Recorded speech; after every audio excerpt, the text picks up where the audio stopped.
Welcome to Quill Sword Blogcast. Biden ousted by the Democrats. The undoing of democracy. Oh boy, what a difference a day makes, huh? Not really. It just looks that way since we always are working with less than perfect information. Okay, I normally just incorporate the educational parts of my commentary into the whole, kind of like burying the medicine in a spoonful of sugar, albeit snarky sugar. Today I'm going to divide this post into three parts instead. I'll start off with political analysis, and the second part will be the issues around the way Biden stepped down. Part 3 will be what went wrong with my prediction about Biden staying in the race. For those who don't want to stick around for Part 3, the short answer is nothing went wrong. It's just the risk you take when you predict things you don't actually control. Okay, let's get this party started. Part 1. What now? Now the Democrats either pull off the coup of the century or crash and burn. Yes, it was kind of a coup, and it may turn into a real one yet. Republicans are not going to sit idly by and let Biden remain in office. If he's not fit to be the Democrat nominee, then he's not fit to be president. Harris is going to be under immense pressure to activate the 25th Amendment and remove Biden from office. Is this nasty? Oh, heck yeah.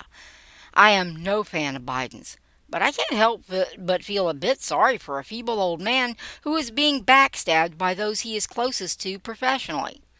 No, I'm not saying he should have stayed in. I'm saying he should have resigned from office a couple of years ago. But he didn't.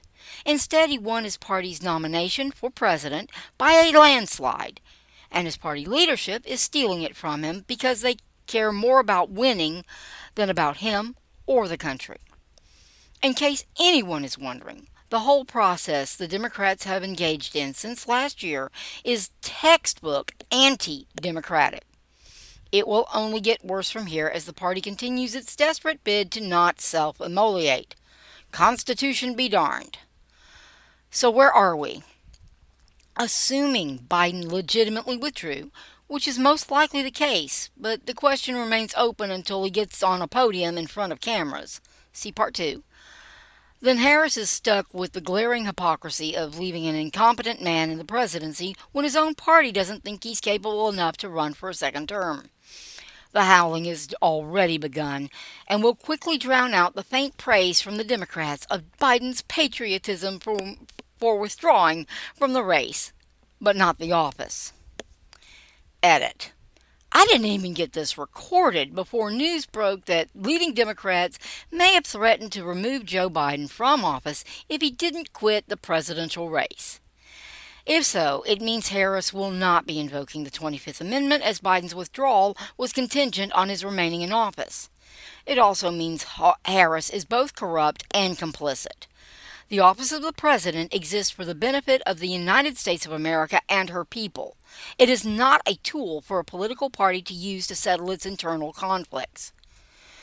We return you to your blog post already in progress. Biden won't catch most of the heat from the hypocrisy. Harris will. Biden has a pass in that he's not competent enough to notice the conflict. Biden is now running for president and she gets no passes at all. She, as vice president, has the power to begin proceedings under the 25th Amendment to remove Biden. If she does it, she shows herself as strong and putting country before party. If she doesn't, she looks weak and partisan. But if she does it, the Democrats are going to be stuck with weeks of bad media as the proceedings highlight the questions about why Biden wasn't removed long since. If she doesn't, the Democrats are stuck with weeks of bad media about who the heck is actually president. Any sliver of hope she has of winning disappears if she doesn't use the 25th Amendment. But if she does use it, her party will eat her alive. It's okay if she takes bad press, but not if her actions turn a spotlight on the underside of the Democrat Party. She could squeak out an electoral victory and be completely unable to govern. Don't think for an instant the Republicans don't know it. They'll hound her every bit as hard as the Democrats hounded Biden out of the race. But worse for Harris, the Democrats know it too. And they don't want her as their nominee. Never mind that she is literally on the winning ticket and has served as vice president. She's not regarded as likable, and her polling numbers have always been abysmal. She didn't win a single primary in 2020, having dropped out in 2019 because she was too far behind to continue. That's exceptionally bad, and her service as VP has only made it worse. Her chances of beating Al Bundy would be poor. Her chances against Trump approach non-existent. Sure, the Dems see the polls. Heck, they have even better polls than the silly stuff the media hawks. Harris performs slightly better than Biden. Slightly better than a train wreck, coming off a successful Republican convention and going into an open Democrat convention, was already expected to be interesting in all the wrong ways. And it is not exactly the path to victory. Nor will it help that the down-ballot congressional races. Remember, those Dems only care about their own electoral hides, as we've seen in the nasty way they disposed of Biden. All that means is Harris is on her own as a kitten between two hungry wolf packs. I'm not a fan of Harris either, but sheesh, alligator wrestling has to be safer than being a Democrat nominee nowadays. Before you feel too sorry for her, she's still got cards to play. Biden's war chest is available to her and not any other candidate. The Biden delegates may well fall in line and vote for her. And the Democrats only have 4 weeks to push her out of the race before the convention. She's vulnerable, but not nearly as weak politically as Biden was for staying in the race. Just depends on how badly she wants the job. From her actions over the last 3 weeks, I guess pretty danged badly. I will say this much for Harris. Publicly, she's been loyal to Biden in ways no other leadership has.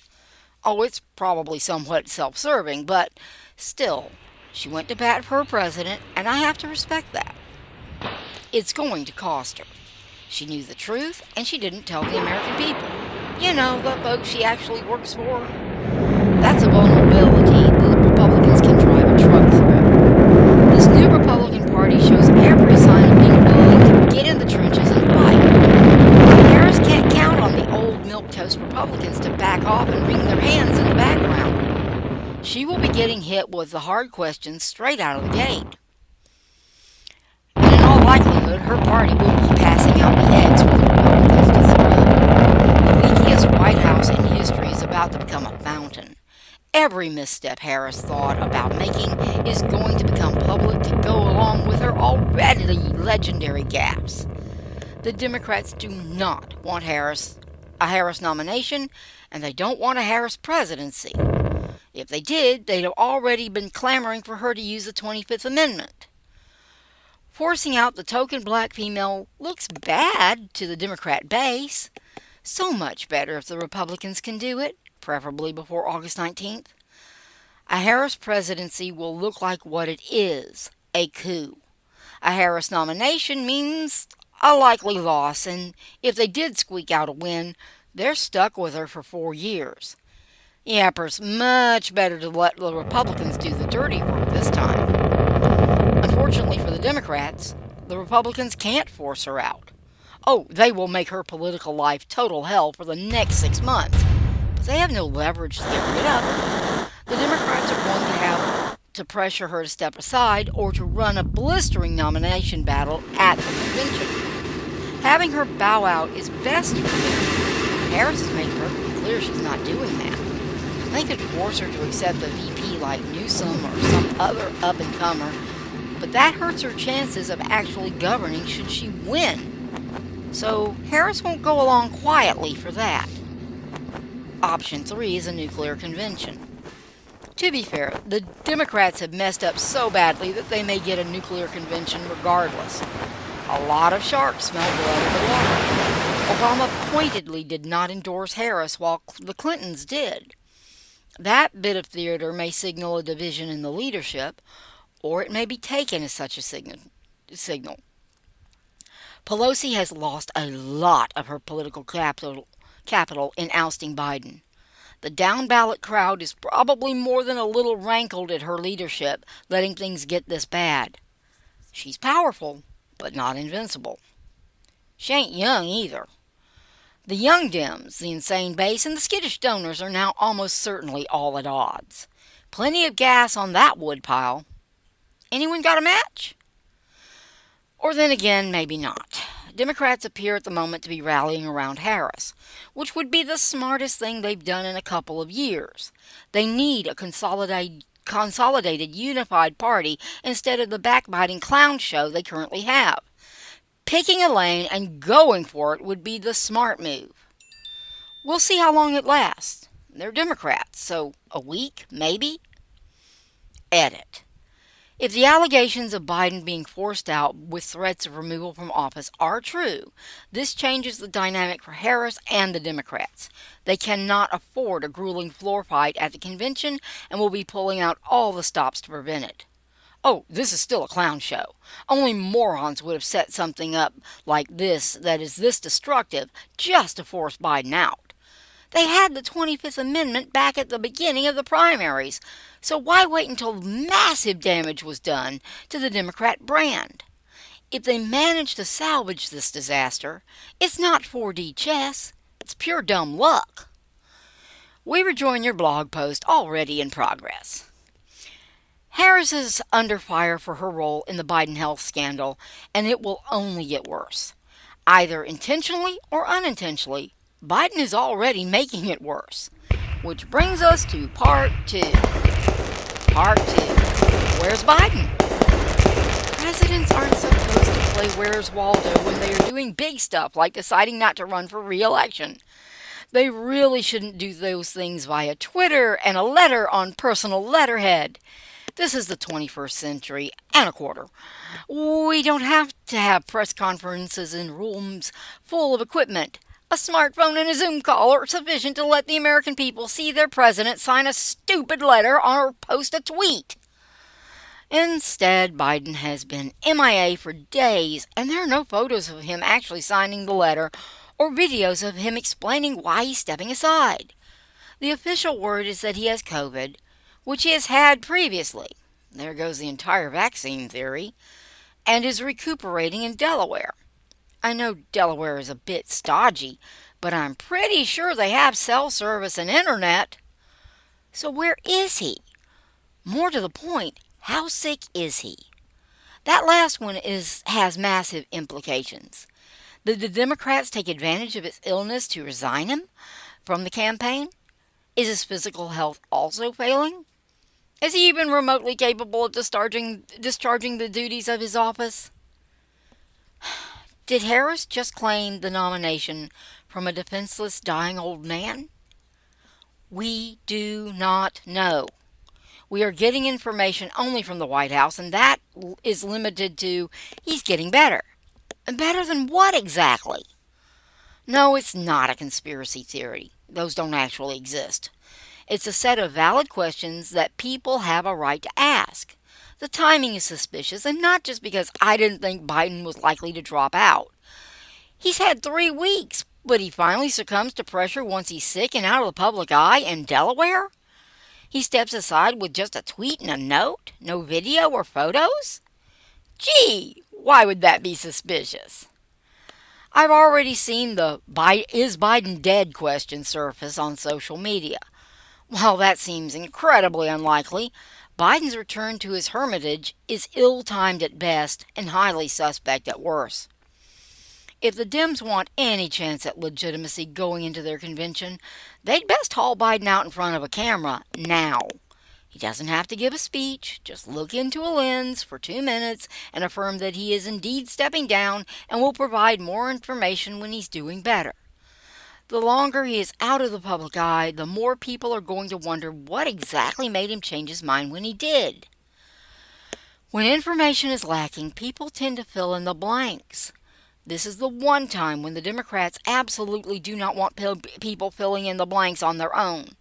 You end up with congressional and criminal investigations when you let these kinds of questions stew too long. Harris has been doing pretty well in front of cameras for the last 24 hours. She is not usually so practiced. Maybe she's rising to the occasion, or maybe she's really been practicing for the last week or two. Either way, she is not a good public speaker and unlikely to keep up the polished look for very long.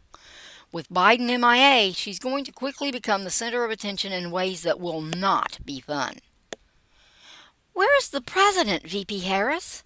Who's acting as president in his absence? Has the president invoked the incapacity clause of the 25th Amendment? Are you acting president now? If not, who is running the government while Biden recovers? If he can still work while recovering, why can't he do a quick live stream? In all likelihood, Biden is just sick. Surely the Democrats wouldn't be stupid enough to hide something worse, right? Oh, wait, they're Democrats. This better end quickly, or it most certainly will not end well. Maybe we should put Biden's picture on a milk carton. Edit. Biden phoned in to a Harris rally. His voice sounded strong. No video, no pictures, just audio. I haven't heard much in the way of questioning this, but large language models are a thing. I've considered them myself rather than recording these blogs personally. Faking audio is the easiest deepfake possibility. Biden is too sick to appear on camera, but he sounds fine as he phones into a political rally? Whatever is going on with him, this hiding from the public is just weird. Moving right along. Part 3. Excuses. I try to face up to my mistakes. Sometimes it's hard because I'm not sure I actually made a mistake. But that doesn't mean my conclusion wasn't incorrect. I thought Biden was likely to stay in the race. 2 days later, he drops out. Oopsie! Okay, seriously, the conclusion was wrong. But was the analysis? Am I just unwilling to own my miscalculation, or am I right to second guess whether or not I made a mistake? I hate it when I'm self-conflicted. Oh well, here's my best shot. I don't think I'm just being defensive. This has been a fast-moving set of events, and I did caveat that I didn't know for certain, so it's not like I have a reputation at stake. Sure, I can be as pig-headed as the next gal, but I really don't think that's what I'm doing right now. Biden's withdrawal is just plain weird, something even people who expected him to step down have acknowledged. I think my analysis was as correct as it could be going into the weekend. We only work with publicly available info, so any commentator is going to be stabbing a bit in the dark. Still, Biden's staff was adamant that he was staying in, and they were caught by surprise when he withdrew. I think that is indicative of some sort of change occurring on Saturday or early Sunday. I strongly suspect that change was in Biden's health. I do not think he signed that document, and there are a number of others that find his signature questionable. That doesn't mean he didn't authorize it. I have nothing to go on for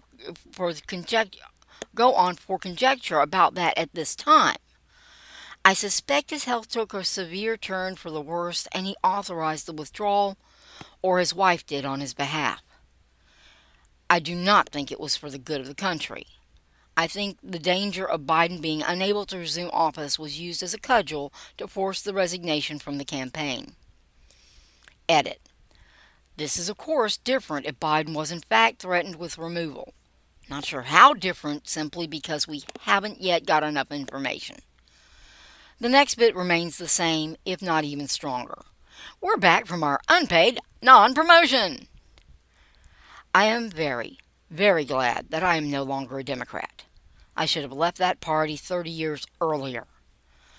I think my original analysis that Biden would stay in was correct on Friday, but circumstances changed such that my conclusion was invalid by Sunday. Nostradamus, I ain't. Sure, I hedged my bet. I knew Biden was under enormous pressure and that people with declining mental capacity can be unpredictable. But I did still hazard my guess, and at this time I'm standing by that original analysis, even though my conclusion proved incorrect. Yeah, I know. I sound like a politician. Why does it even matter? Wouldn't be the first time or the last that I've been wrong.